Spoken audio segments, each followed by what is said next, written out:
Hello everyone.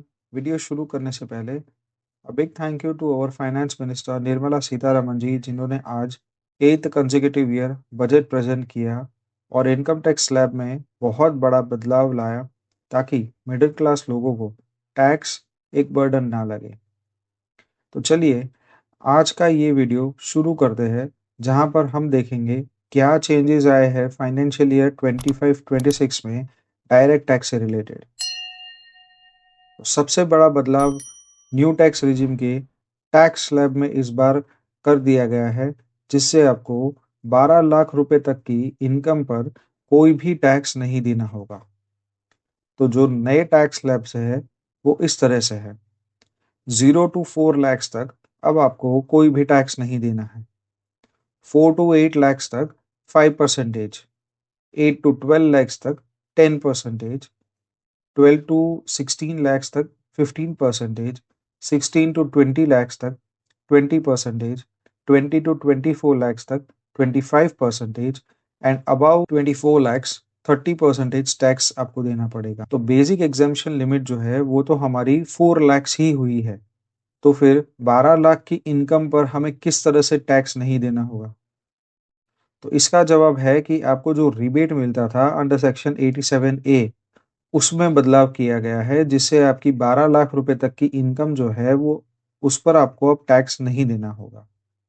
एक और interesting चीज यहाँ पर ध्यान देने जैसी है कि अगर आपकी इनकम 12 लाख से ऊपर जाती है तो उस केस में आपका बेसिक एग्जाम्पशन जो है वो 4 lakhs ही कंसिडर होगा एंड अकॉर्डिंगली आपको टैक्स भी देना होगा।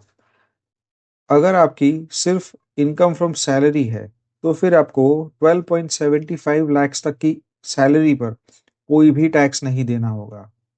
मतलब 75,000 जो आपको न्यू टैक्स रिजिम में जो आपको स्टैंडर्ड डिडक्शन का एग्जाम्पशन मिलता है उसे इंक्लूड करके अप टू 12.75 lakhs तक की सैलरी तक आपको कोई भी टैक्स नहीं देना है, जो कि सैलराइड लोगों के लिए एक बहुत बड़ा मेजर चेंज आया है, जिससे सैलराइड एम्प्लॉयज की सेविंग्स भी होगी और उनकी अब नेट हैंड जो सैलरी है वो भी बढ़ जाएगी।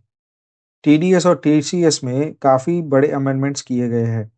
193 सेक्शन इंटरेस्ट ऑन सिक्योरिटीज में अब थ्रेशोल्ड लिमिट हो जाएगी आपकी 10,000 rupees. 194A interest other than on securities, जिसे हम कहते हैं इंटरेस्ट ऑन एफडीआर, तो वहां पर एक बड़ा मेजर अमेंडमेंट किया गया है फॉर सीनियर सिटीजन्स। तो अप टू 1 लाख रुपीज आपकी अगर इंटरेस्ट ऑन एफडी रहेगी तो अब सीनियर सिटीजन्स को उस पर भी कोई टैक्स नहीं देना होगा, जो लिमिट आपकी पहले 50,000 हुआ करती थी। 50,000 in case where the payer is bank, cooperative society और पोस्ट ऑफिस, और 10,000 rupees in any other case. 194 dividend, उसकी भी लिमिट बढ़ाकर 10,000 कर दी है। 194K income in respect of units of mutual funds of specified category, उसकी भी लिमिट अब बढ़ाकर 10,000 कर दी है। 194B विनिंग फ्रॉम लॉटरीज और क्रॉसवर्ड पजल्स, उसकी भी लिमिट अब कर दी है 10,000 पर सिंगल ट्रांजैक्शन, जो पहले हुआ करती थी aggregate ₹10,000 during the financial year. Then 194BB winning from horse races, उसकी भी अब 10,000 पर सिंगल ट्रांजैक्शन कर दी गई है। 194D इंश्योरेंस कमीशन, उसकी लिमिट अब 20,000 कर दी गई है। Income by way of commission, prize, etc. on a lottery ticket under section 194G, उसकी भी लिमिट अब 20,000 कर दी है। 194H कमीशन और ब्रोकरेज, उसकी भी लिमिट अब 20,000 कर दी है।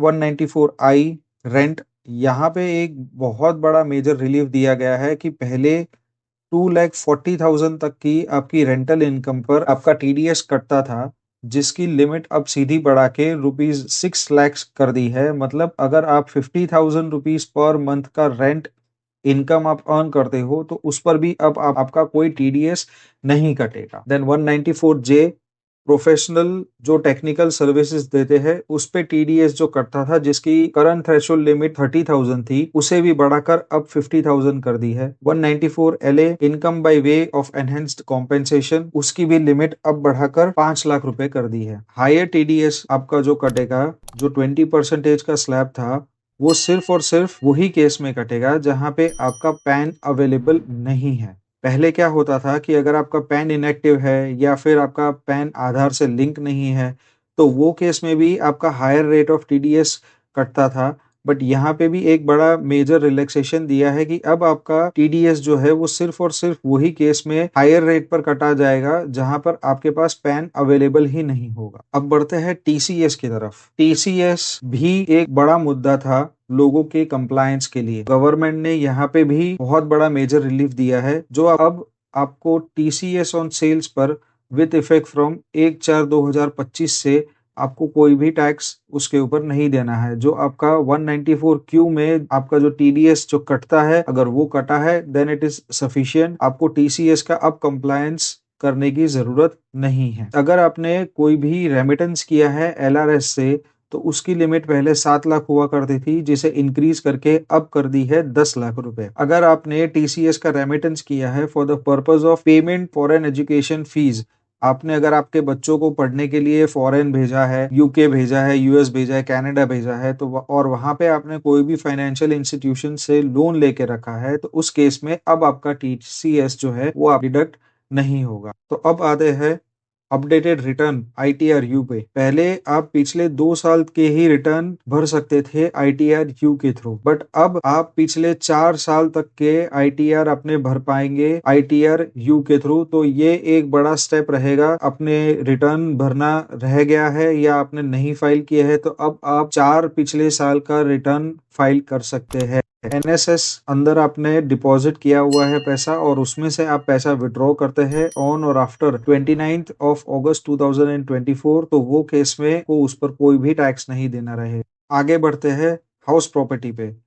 पहले टैक्स पेयर्स को अगर उसके पास 2 सेल्फ ऑक्यूपाइड प्रॉपर्टी है, तो एक सेल्फ ऑक्यूपाइड प्रॉपर्टी और दूसरी सेल्फ ऑक्यूपाइड प्रॉपर्टी उसे लेट आउट करनी पड़ती थी, और देयर वर मेनी कंडीशंस जो उसको फुलफिल करनी पड़ती थी। But now without any conditions you can claim annual value of 2 self occupied properties also under the new scheme. And last में new income tax bill present होगा next week के अंदर, जहां पे एग्जिस्टिंग प्रोविजंस जो है हमारे पुराने इनकम टैक्स एक्ट के अंदर, उसे नियरली हाफ कर दिया गया है। एंड पर्सनल रिफॉर्म्स पर फोकस किया जाएगा, जो कि मिडिल क्लास लोगों के लिए बहुत ही बेनिफिशियल रहेंगे। तो इस वीडियो में हमने डिटेल में डिस्कस किया क्या मेजर अमेंडमेंट्स होंगे फाइनेंशियल ईयर 25-26 में डायरेक्ट टैक्स से रिलेटेड। इसी तरह के यूजफुल वीडियोस देखने के लिए like, share and subscribe, and don't forget to hit the bell icon, ताकि सारी वीडियोस की अपडेट आपको सबसे पहले मिले।